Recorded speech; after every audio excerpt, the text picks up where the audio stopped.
Good morning, friends. It is always a great pleasure to interact with you all. I hope you all are doing good. GST council की 47th जो meeting है वो 28th और 29th जून को conclude हुई है चंडीगढ़ में। और इस मीटिंग में कुछ अहम संशोधन किए गए हैं। जीएसटी रेट्स में बदलाव किया गया है और जीएसटी जो कर प्रणाली है उसमें और भी अन्य कई संशोधन किए गए हैं।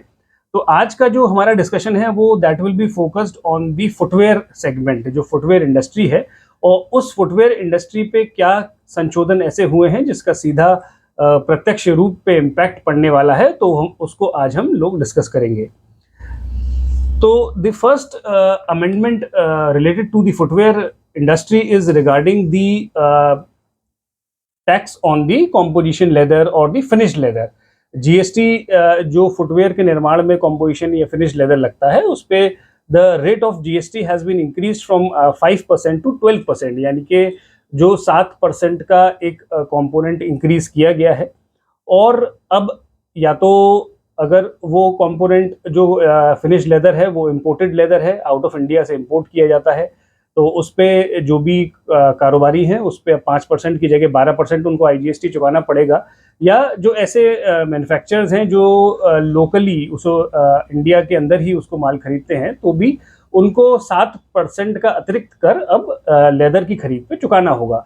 और इससे इम्पैक्ट ये होगा कि उनकी जो वर्किंग कैपिटल है, अब मान लीजिए कोई मैन्युफैक्चरर एक्सपोर्टर है who is ultimately exporting the footwear, तो उसके लिए वो 7% का जो कंपोनेंट है उसकी वर्किंग कैपिटल को कहीं ना कहीं इफेक्ट करेगा। एंड दैट वर्किंग कैपिटल जब तक कारोबारी का जो वो पैसा है वो एडजस्ट नहीं हो जाता आउटपुट का या रिफंड नहीं मिल जाता, तब तक वो पैसा जो कार्यशील पूंजी है कारोबारी की वो कहीं ना कहीं इस नियम से बाधित होगी। तो this may have a negative impact on the working capital of the manufacturer exporters. दूसरा एक संशोधन हुआ है वो हुआ है in the rate of job work in relation to the manufacture of footwear. Footwear का जो निर्माण की प्रक्रिया है उसमें कई प्रकार के जॉब वर्क होते हैं। पहले इस जॉब वर्क का जो सेवाएं जो है उस पर 5% का जीएसटी था, which has been increase to 12%।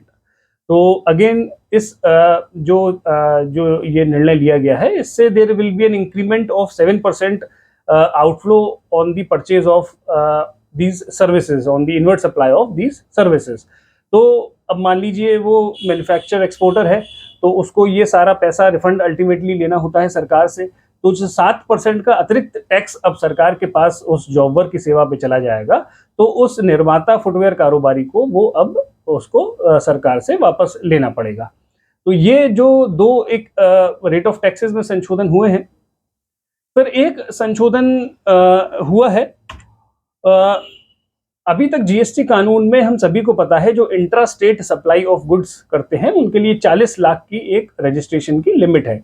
यानी कि आपका टर्नओवर किसी भी कारोबारी का अगर 40 लाख से नीचे है तो उसको रजिस्ट्रेशन लेने की अनिवार्यता नहीं है। लेकिन जीएसटी कानून में एक सेक्शन है, सेक्शन 24 क्लॉज 9, उसमें ये लिखा हुआ था कि अगर कोई कारोबारी, मान लीजिए फुटवेयर का कारोबारी है और वो फुटवेयर अपना ऑनलाइन किसी पोर्टल के माध्यम से बेचना चाहता है तो उसको अनिवार्य रूप से पंजीयन लेने की आवश्यकता थी। यानी कि उस पर जो 40 लाख की जो लिमिट है दैट वो अप्लाई नहीं होती थी। तो अब जीएसटी काउंसिल ने एक बड़ा ही अच्छा एक निर्णय लिया है। उन्होंने कहा है कि कारोबारी चाहे अपना माल ऑफलाइन बेचे या ऑनलाइन बेचे, दोनों ही मामलों में जो इंट्रा स्टेट सप्लाई है उसकी जो लिमिट है दैट विल बी 40 लैक्स। और ये जो ऑनलाइन माल बेचने वालों के लिए जो पहले रिस्ट्रिक्शन थी कि वो उनके लिए जो टर्नओवर की लिमिट प्रस्तावित नहीं थी और उनको जीरो टर्नओवर से ही मतलब अपना जीएसटी में रजिस्ट्रेशन लेना पड़ता था, तो that requirement has been done away with. तो इनसे उन छोटे सभी कारोबारियों को लाभ मिलेगा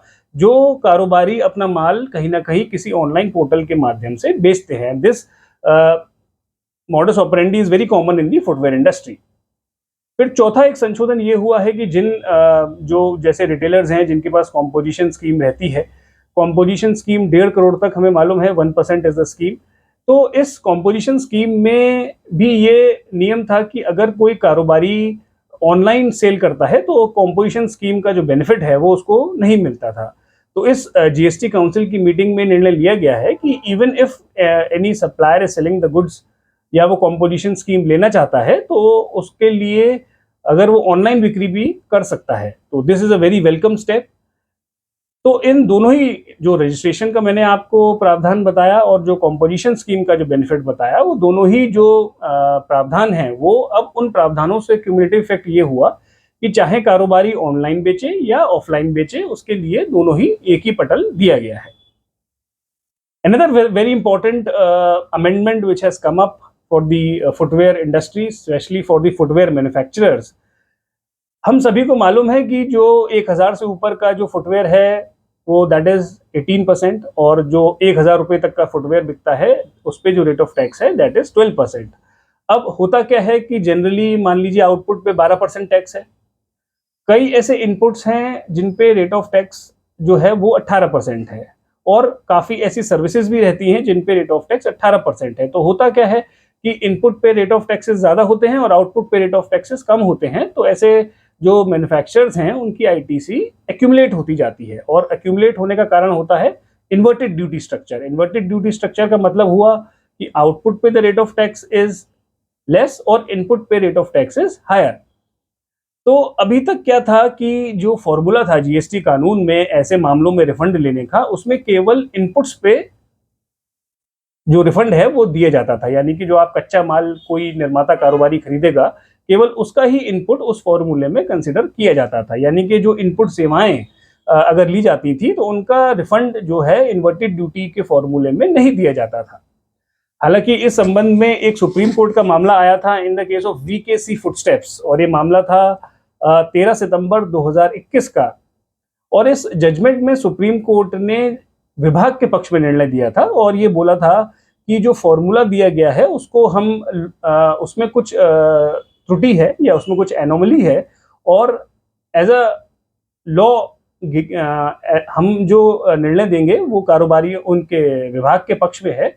लेकिन हम सुप्रीम कोर्ट ने ये टिप्पणी की थी कि there is some anomaly in that formula, तो उसी विसंगति को दूर किया गया है। और अब ये कहा गया है कि इन्वर्टेड ड्यूटी के मामलों में the refund of input and input services both will now be given.